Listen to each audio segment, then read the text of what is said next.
कजरी बिल्ली और निश्चय चोरनी दिखाती है।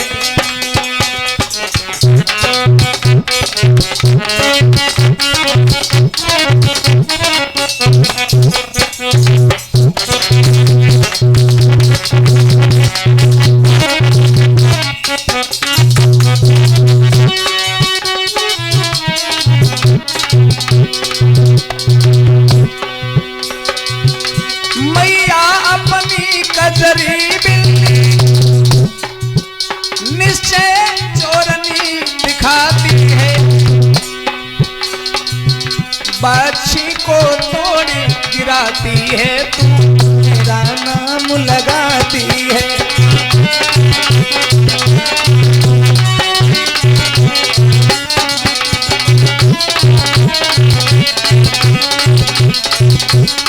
ऐसा ही हमने अपनी आंखों से बिल्ली को देखा है। हमने दुहनी सूंघते हुए घूमते उसी को पाया है। दधि माखन उसने खाया है, तुम मेरा नाम लगाया है।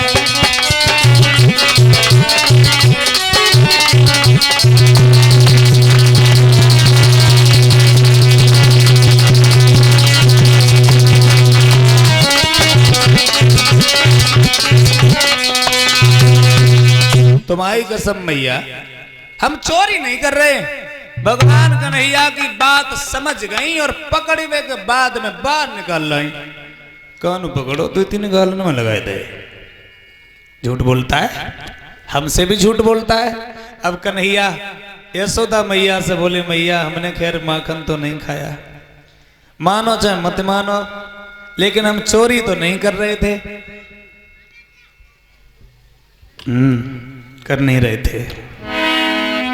मैया मोरी मैं नहीं माखन खा।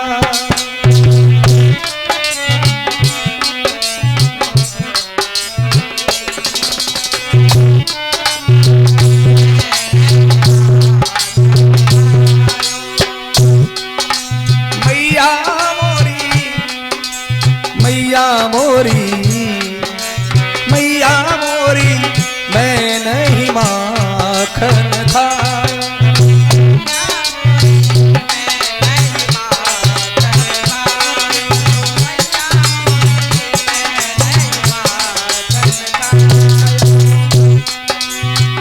मैं नहीं माखन खायो, मैं नहीं माखन खायो, मैं नहीं माखन खायो। मैया मोरी मैं नहीं माखन खायो।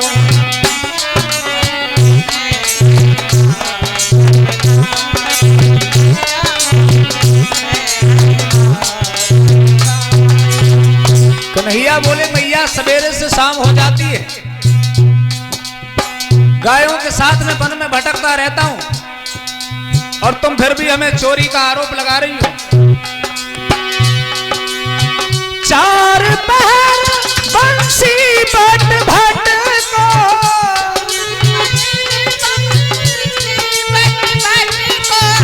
4 पहर बंसी बट भट को, साँझ परे घर आयो, मैं कब माखन खा।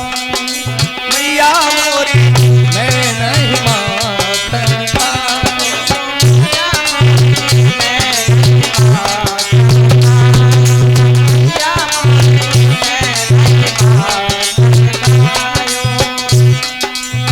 मैं नहीं माखन खायो, मैं नहीं माखन खायो, मैं नहीं माखन खायो। मैया मोरी मैं नहीं माखन खायो।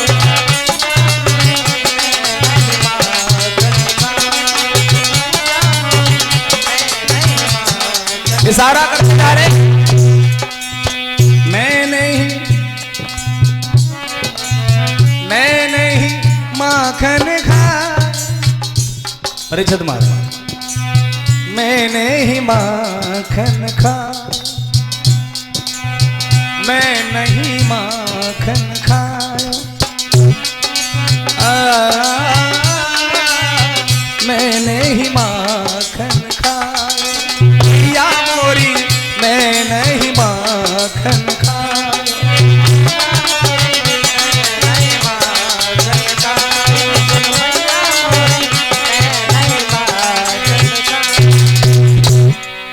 यशोदा मैया ने भगवान श्याम सुंदर की किसी बात को नहीं माना। बोली आज हम तुझे बांध देंगे, आज हम तुझे छोड़ेंगे नहीं। और कन्हैया को बांधना चाहती हैं यशोदा मैया। यशोदा मैया के सिर में जो सनई लगी हुई है, सनई को खोल लिया।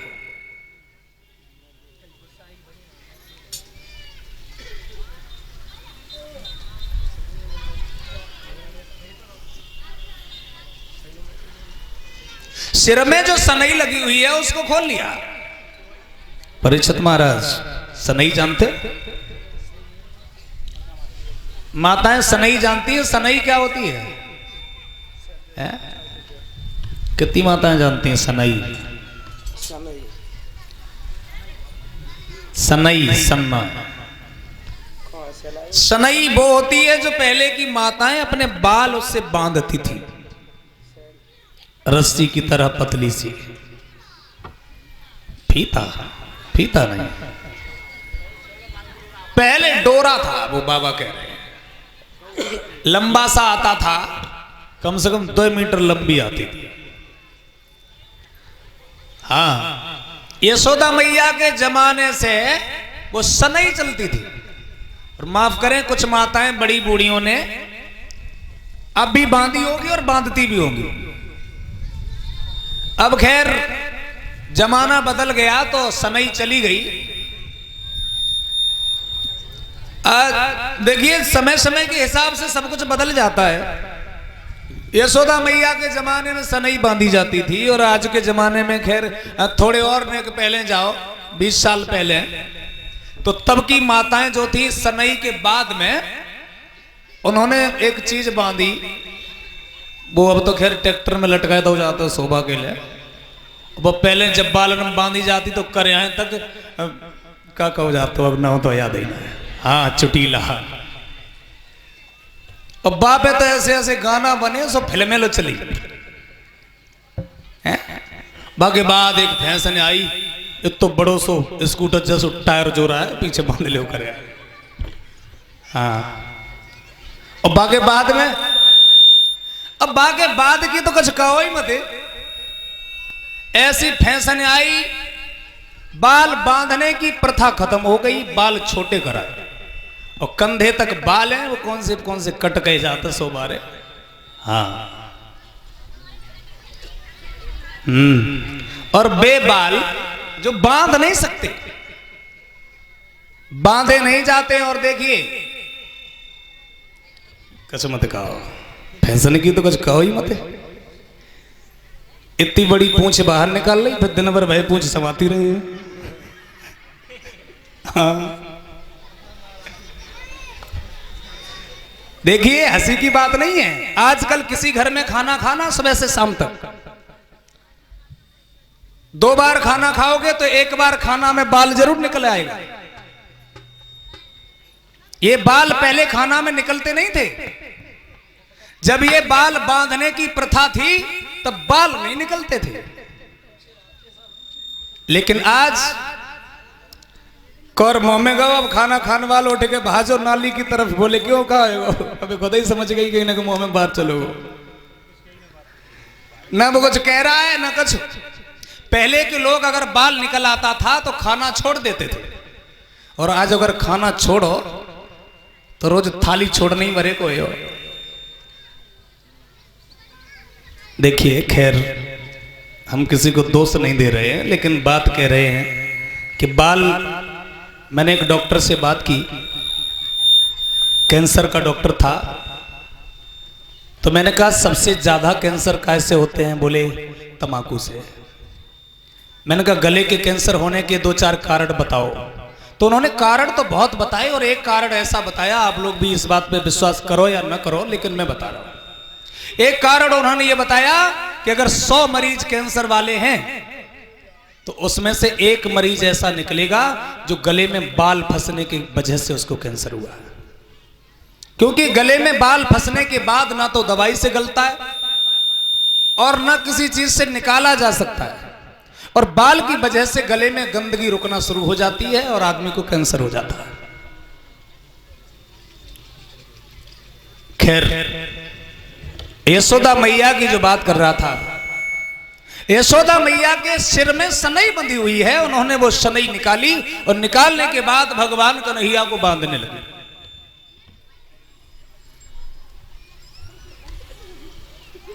बांधने लगी। भगवान कन्हैया ने यशोदा मैया की तरफ देखा तो लला वो सनई जो थी वो थोड़ी सी छोटी पड़ गई। और छोटी कितनी पड़ी? केवल 2 अंगुल छोटी पड़ गई जो कृष्ण को बांध रही है। सो भागती भई गई, दूसरी सनई उठा लाई। अब दूसरी सनई बांधी तो फिर वो भी 2 ही अंगुल छोटी पड़ गई। जब दूसरी सनई जोड़ी गई तो 2 अंगुल छोटी क्यों पड़ी? फिर तीसरी बांधी, वो भी 2 ही अंगुल छोटी। सनई कितनी भी जुड़ जाए, रस्सियां कितनी भी जुड़ जाएं, लेकिन पड़ती केवल 2 ही अंगुल छोटी हैं।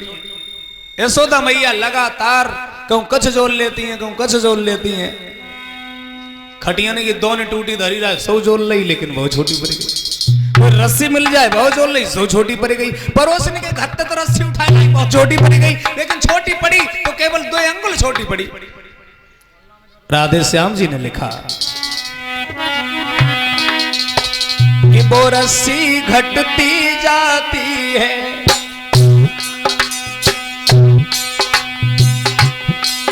या श्याम मुटाते जाते हैं, मैया रिस आती जाती है।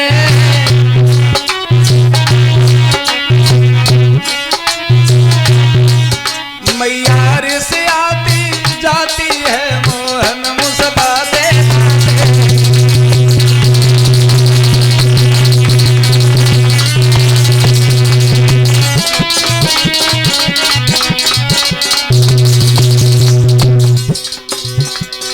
सनई लग गई सिराओं में, पोहनी भर गई पुछल, रह गई निठल्ली सी मैया जब रही नडोर मोहल्लों में।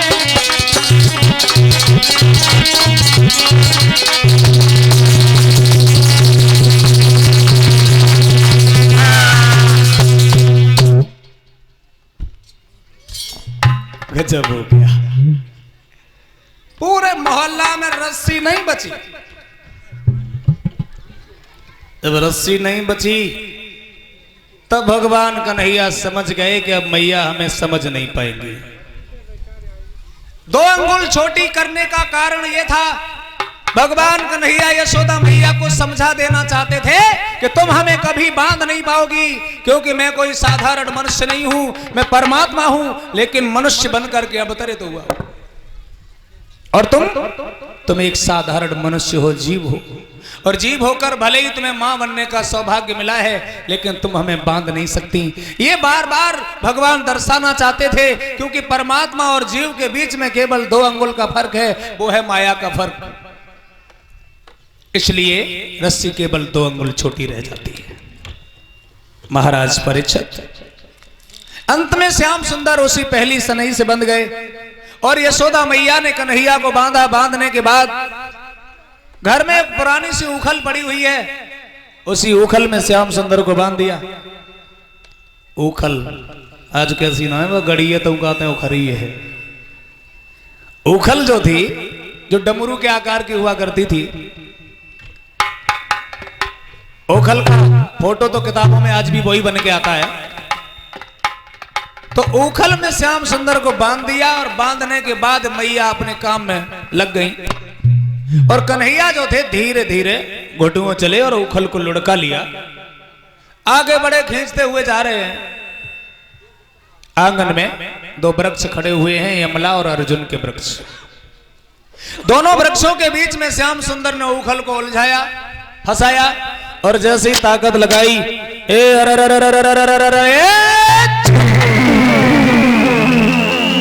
जैसे ही ताकत लगाई सो दोनों वृक्ष जो थे एकदम से जमीन पर गिर गए, टूट गए। और जैसे ही वृक्ष टूटे दोनों से दो गंधर्व प्रकट हुए।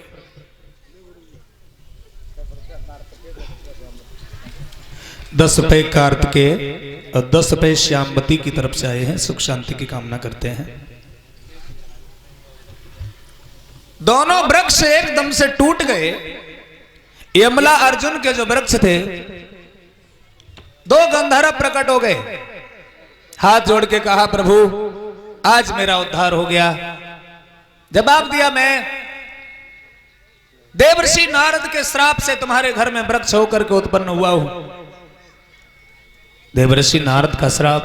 बोले हाँ, क्योंकि हम जो थे एक बार अपनी पत्नियों के साथ में सरोवर पर निवस्त्र स्नान कर रहे थे। देवर्षि नारद अचानक गए तो पत्नियों ने तो वस्त्र धारण किए, लेकिन हम लोगों ने वस्त्र नहीं पहने। नारद के सामने नंगे खड़े हो गए। तब देवर्षि नारद ने श्राप दे दिया, तुम मनुष्य होकर के वृक्षों की तरह खड़े हो जाओ, मैं तुम्हें श्राप देता हूं, तुम दोनों वृक्ष हो जाओ। हमारी पत्नियों ने देवर्षि नारद से क्षमा याचना की और ये कहा कि हमारे पतियों का उद्धार कैसे होगा, कोई उपाय तो करो। तब देवर्षि नारद ने कहा था कि जाओ, तुम्हारे पति नंद और यशोदा के घर में यमला अर्जुन के वृक्ष बनेंगे। भगवान श्याम सुंदर का स्पर्श होते ही इनका उद्धार हो जाएगा, इसलिए आपके हाथ से आज मेरा उद्धार हो गया। बोलिए आनंद कंद भगवान की।